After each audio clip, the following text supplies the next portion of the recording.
بسم اللہ الرحمن الرحیم۔ السلام علیکم ڈیئر اسٹوڈنٹس، میں آپ کا سبجیکٹ ٹیچر محمد عظیم۔ پیج نمبر 11 پہ سے آج ہم پڑھیں گے۔ لیکچر نمبر 2 ہے ہمارا، دوسرا لیکچر ہے۔ آپ کو آخری پیراگراف نظر آ رہا ہے ہند بن ابی حالہ کا۔ ہم یہاں سے جو ہے نا آج کا سبق شروع کریں گے۔ پیج نمبر کون سا ہے؟ 11، اور ہم اس کو آج کے سبق میں پیج نمبر 11 کے اس پیراگراف تک کہہ کر 2 رکعت نماز ادا کی، یہاں تک پڑھیں گے اور اس کو سمجھیں گے۔ چلیے شروع کرتے ہیں آج کا ہم سبق۔ بسم اللہ الرحمن الرحیم۔ ہند بن ابی حالہ رضی اللہ عنہ، جو گویا حضور صلی اللہ علیہ وسلم کے آغوش پروردہ تھے۔ آغوش کا مطلب ہے گود، اور پروردہ کا مطلب ہے پالا ہوا۔ یہ میں نے لکھا ہوا ہے تاکہ آپ کی آسانی کے لیے، بسا اوقات جو ہے نا چیزیں لکھی ہوئی نہیں ہوتی تو انسان بھول جاتا ہے۔ تو گویا کہ جو ہے نا آپ صلی اللہ علیہ وسلم نے اس کو پالا ہوا تھا، اولاد کی طرح تھے۔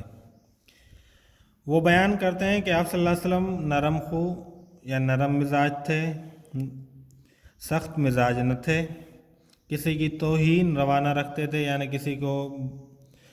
کسی کی انسلٹ نہیں کیا کرتے تھے، چھوٹی چھوٹی باتوں پر اظہار تشکر فرماتے تھے، یعنی شکر گزاری کرتے تھے، اظہار فرماتے تھے، اللہ کا شکر ادا کرتے تھے۔ کھانا جس قسم کا سامنے آتا تناول فرماتے، اور اس کو برا بھلا نہ کہتے کہ آپ صلی اللہ علیہ وسلم کے سامنے جو کھانا آ رہا تھا، جیسا آتا پسند ہوتا تو آپ صلی اللہ علیہ وسلم تناول فرماتے، یعنی کھاتے تھے، نہیں پسند آتا تو آپ چھوڑ دیتے تھے، مگر یہ نہیں فرماتے تھے کہ جو ہے نا کھانے میں نمک نہیں ہے، کھانے میں مرچیں زیادہ ہیں، یہ ہے وہ ہے، جس طرح آج کل ہم کرتے ہیں، ایسا آپ صلی اللہ علیہ وسلم نہیں کیا کرتے تھے۔ جریر بن عبداللہ رضی اللہ تعالیٰ عنہ ایک صحابی ہیں جن کو دیکھ کر حضور صلی اللہ علیہ وسلم محبت سے مسکرا دیا کرتے تھے۔ ان کا بیان ہے کہ کبھی ایسا نہ ہوا کہ میں خدمت اقدس بولو پاکیزہ میں حاضر ہوا اور آپ صلی اللہ علیہ وسلم نے مسکرا نہ دیا ہو۔ یہ آپ صلی اللہ علیہ وسلم کی ایک ادا تھی، ایک انداز تھا، آپ صلی اللہ اخلاق ہے آپ صلی اللہ علیہ وسلم کا۔ یہ آپ صلی اللہ علیہ وسلم کا چہرہ ہنستا تھا، یعنی مسکراتے ہوئے چہرہ تھا۔ وقار اور متانت سے گفتگو فرماتے تھے۔ وقار و متانت سے یعنی کہ آرام سے، آہستگی سے۔ وقار کا مطلب آرام اور آہستگی ہو جائے گا، اور متانت یعنی مضبوطی سے، مضبوط گفتگو فرمایا کرتے تھے، بات فرمایا کرتے تھے۔ کسی خاطر شکنی نہیں کرتے تھے، یعنی کسی کو کوئی تکلیف نہیں پہنچاتے تھے، دل شکنی ہو جائے اس کی، اس کو برا لگے۔ معمول یہ تھا کسی سے ملتے وقت ہمیشہ پہلے خود سلام و مصافحہ کرتے۔ السلام علیکم ورحمۃ اللہ، مصافحہ کا مطلب ہے کہ ہاتھ ملایا کرتے تھے۔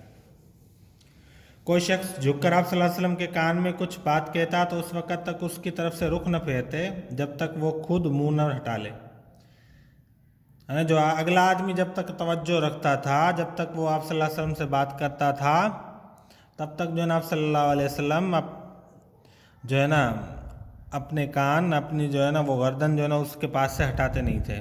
یہ آپ کا اخلاق تھا صلی اللہ علیہ وسلم۔ مصافحے میں بھی یہی معمول تھا، جب تک جو ہے نا لوگ کوئی ہاتھوں میں ہاتھ دے کے جو ہے نا آپ صلی اللہ علیہ وسلم کے کھڑے ہو جاتا تو آپ صلی اللہ علیہ وسلم خود ہاتھ نہیں کھینچتے تھے جب تک اگلا بندہ خود نہ ہاتھ ہٹا دے، نکال لے، یعنی کسی سے ہاتھ ملاتے تو جب تک وہ خود نہ چھوڑ دے، اس کا ہاتھ نہ چھوڑ دے۔ مجلس میں بیٹھتے تو آپ صلی اللہ علیہ وسلم کے زانوں ہم نشینوں سے آگے نہ نکلنے ہوتے، یعنی مجلس میں آپ صلی اللہ علیہ وسلم بیٹھتے تو آپ صلی اللہ علیہ وسلم کے گھٹنے وغیرہ جو آپ صلی اللہ علیہ وسلم نمایاں حیثیت رکھے، تو اس طرح آپ صلی اللہ علیہ وسلم مجلس میں ہم نشینوں جو ساتھ بیٹھے ہوئے، ہم مجلس کہہ لیں ان کو، ان سے جو ہے نا آپ صلی اللہ علیہ وسلم کی جانیں، آپ صلی اللہ علیہ وسلم کی یہ ٹانگیں وغیرہ یہ آگے نہیں نکلی ہوئی ہوتی تھی۔ ایک دفعہ آپ صلی اللہ علیہ وسلم سعد بن عبادہ رضی اللہ عنہ سے ملنے گئے، واپس آنے لگے تو انہوں نے اپنے صاحبزادے قیس رضی اللہ عنہ کو ساتھ کر دیا اور حضور صلی اللہ علیہ وسلم کے ہم رکاب ہو جائیں۔ ہم رکاب کا مطلب ہے شریک سفر ہو جائیں، آپ ان کے ساتھ چلے جائیں۔ تو حضور صلی اللہ علیہ وسلم نے قیس رضی اللہ عنہ سے کہا تم بھی میرے اونٹ پر سوار ہو لو۔ یہ ایک ہو لو، یہ ایک اردو ہے، مطلب یہ کوئی خاص وہ ورڈ تھوڑی ہے، بس آپ بھی میرے ساتھ جو ہے نا، اس کا مطلب یہ کہ تم بھی میرے اونٹ پہ جو ہے سوار ہو جاؤ، بیٹھ جاؤ۔ انہوں نے بے ادبی کے لحاظ سے، یعنی کہ بے ادبی ہو جائے کہ میں آپ صلی اللہ علیہ وسلم کے ساتھ کیسے بیٹھوں، تو سوچنا شروع کیا، تأمل غور و فکر کرنا شروع کیا، مطلب سوچ رہے تھے۔ تو حضور صلی اللہ علیہ وسلم نے ارشاد فرمایا یا سوار ہو لو، یعنی یا تو سوار ہو جاؤ یا گھر واپس چلے جاؤ۔ ایک دفعہ نجاشی کے آنکھ سے ایک سفارت آئی، سفیر آتے ہیں نا، وفد آیا، آپ صلی اللہ علیہ وسلم نے اس کو اپنے ہاں مہمان رکھا اور خود بنفس نفیس یعنی بذات خود مہمانداری کی، میزبانی کے تمام کام انجام دیے، یعنی کہ خود کھانا کھلایا، خود اٹھا کے جو ہے نا ان کو دیا، پانی پلایا، جیسے جو ہے نا مہمانوں کے ساتھ ہم جو ہے نا وہ ان کے لیے سرو کرتے ہیں، یہ بھی اللہ کے نبی کا اخلاق ہے۔ صحابہ رضی اللہ عنہم نے عرض کی کہ ہم یہ خدمت انجام دیں، تو ارشاد ہوا کہ ان لوگوں نے میرے دوستوں کی خدمت گزاری کی ہے، اس لیے میں خود ان کی خدمت گزاری کرنا چاہتا ہوں۔ دوستوں کی کیسے خدمت گزاری کی ہے؟ حبشہ کے بادشاہ نجاشی کے پاس جب یہ لوگ پہنچے تھے تو اس نے مسلمانوں کی خدمت گزاری کی تھی، اس لیے رسول اللہ صلی اللہ علیہ وسلم فرمایا میرے دوستوں، صحابہ حضور کے دوست تھے، ساتھی تھے، ان کی خدمت کی تھی ان لوگوں نے، تو میں بھی چاہتا ہوں، اللہ کے نبی علیہ الصلوۃ والسلام نے فرمایا کہ میں بھی چاہتا ہوں کہ میں بھی ان کی خدمت کروں۔ عتبان بن مالک رضی اللہ عنہ جو اصحاب بدر میں تھے، یعنی جنگ بدر میں شامل تھے، ان کی بینائی میں فرق آ گیا تھا، وہ ان کی نظر کمزور ہو گئی تھی، دیکھ نہیں پاتے تھے، تو حضور صلی اللہ علیہ وسلم کی خدمت میں آ کر درخواست کی کہ میں اپنے محلے کی مسجد میں نماز پڑھتا ہوں، لیکن جب بارش ہو جاتی ہے تو مسجد تک جانا مشکل ہو جاتا ہے، اس لیے اگر آپ صلی اللہ علیہ وسلم میرے گھر میں تشریف لا کر نماز پڑھ لیتے تو میں اسی جگہ کو سجدہ گاہ بنا لیتا، یعنی نماز کی جگہ بنا لیتا، یہ برکت کے لیے۔